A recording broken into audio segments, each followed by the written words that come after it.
This book, The History of Casio Synthesizers by Throckmorton, is a piece of AI-written garbage. It doesn't make any sense. Large parts of it contain factual errors. They're not even factual errors. They're just, like, it's just gibberish, really. To make an error, you know. It references models of keyboard that don't exist or completely different release dates. This is the kind of information that anyone looking just on Wikipedia for 5 minutes could have sorted out.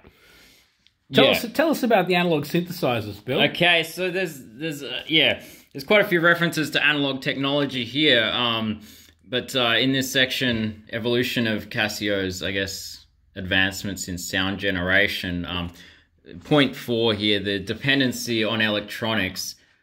See, unlike analog synthesizers, which could produce a sound without any power source, digital synthesizers relied heavily on electronics. Any malfunction or power outage could render a digital synthesizer non-functional, which was not the case with analog synthesizers.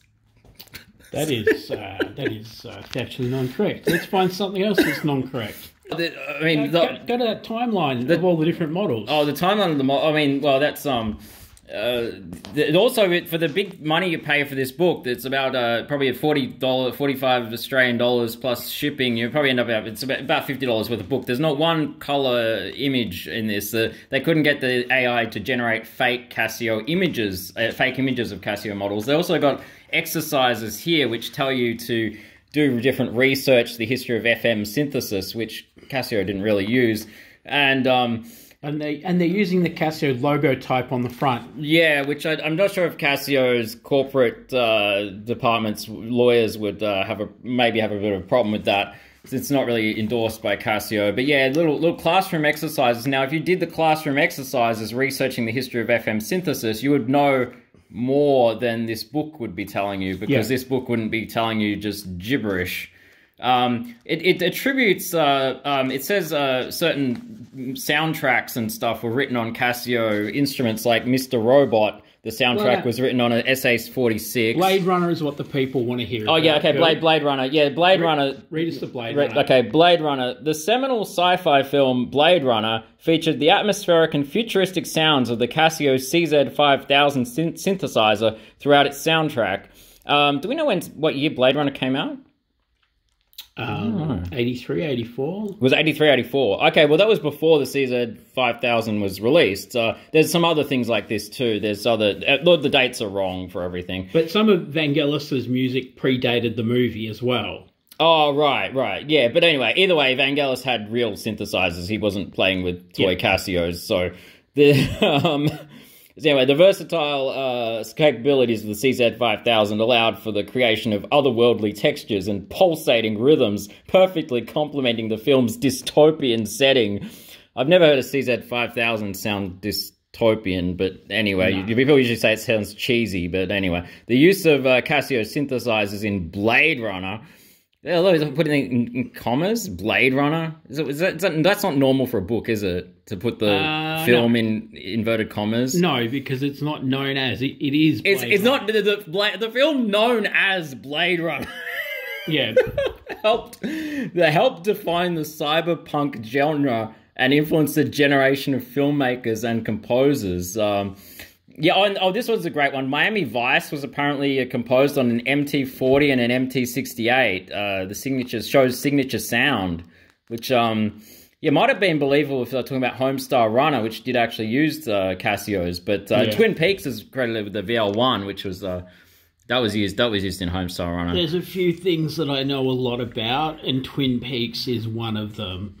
And I have listened to. There's a version of the Twin Peaks soundtracks, which is about 9.5 hours of music. I've listened to all of that more than once. There is no Casio keyboard on there. And there's definitely no preset B voice on a VL1 either. So unless they're talking about preset B on a Yamaha VL1, the virtual, what's it called? The physical modeling VL1? Physical modeling one. I don't know if that had a preset B, but that'd be bank B, wouldn't it? It's a Yamaha. Yeah. It's going to be bank. So I think I think the AI's got a bit confused with the bank preset B and bank B.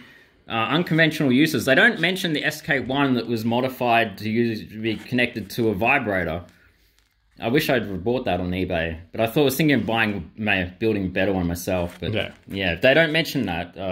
They talk about reusing them as fashion pieces for some reason. Right. But I don't know. But Kanye West is in here.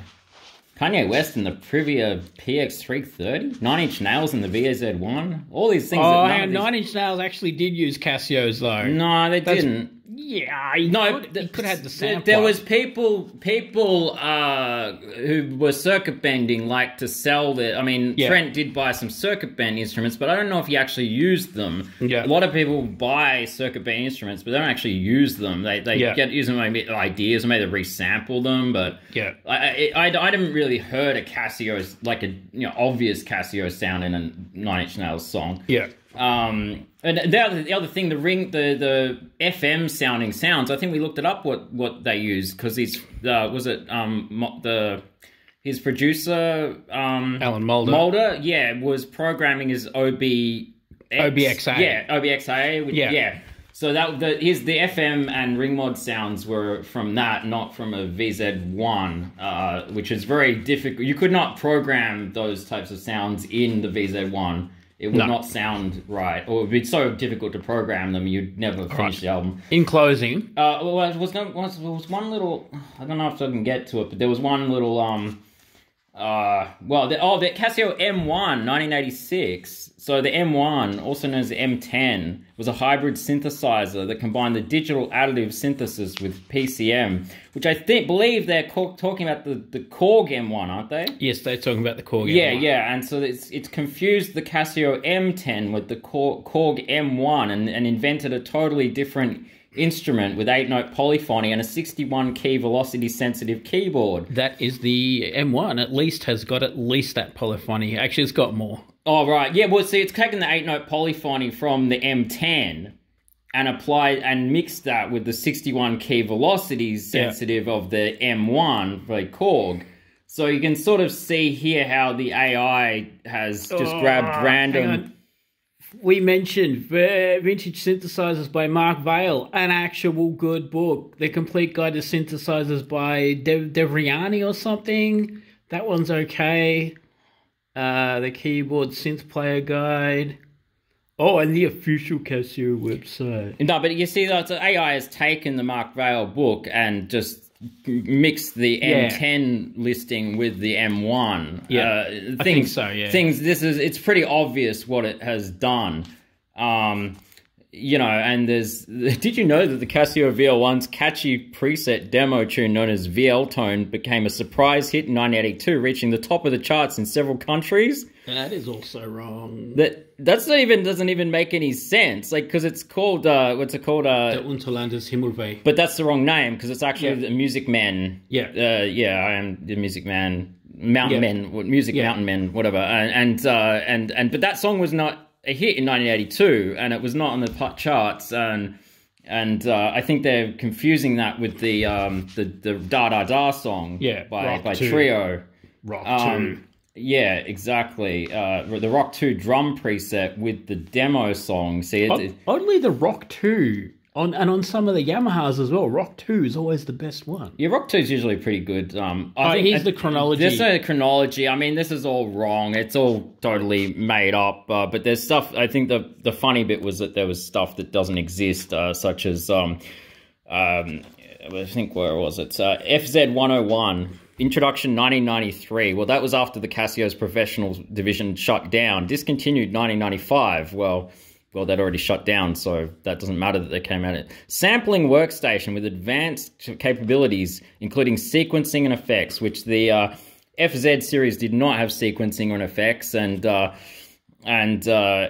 didn't. And the VZ20M. I mean, there's just the FZ50M. I mean, a rack mount. I mean, it's just making up stuff. It's making up numbers. FZ2, 1997. I mean, that's VZ8, 1996. I mean, this stuff had already been out of production 10 years, and it's 1000p, 1998, and when it was actually released in 1981.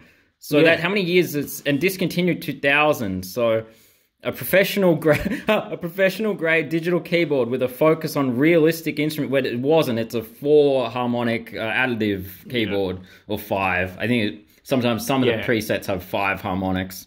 But you get the idea. It's just grabbed random dates and random model numbers and put them together. There's more ridiculous stuff in here, but we will try and scan it so no one else buys this piece of crap. All right. If you want to delete it, don't buy the book. Do not give these scammers money. And if you do see their listings on eBay, report them. They've also got another book about Synthwave, which is also complete AI garbage as well. Yeah, and so that name again is Throckmorton.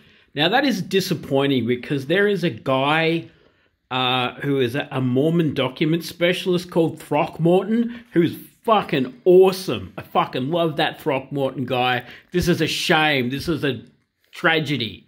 Yeah, they shouldn't be using... I didn't know that was a real name. Yeah, Throckmorton's a real name. Oh, okay, right. So that's... Yeah, and it's got some FM equations there, so if you don't... I don't even know if they're correct. You can tell me if that's a... that's a cosine. Cosine. It's cosine, so it's probably the correct... It's probably taken off the Wikipedia page. All right, I'm stopping the video. That's too enough. long. It's enough. All right. Show me the back. Oh, the back. Yeah. So that's the... we'll try and get the back here.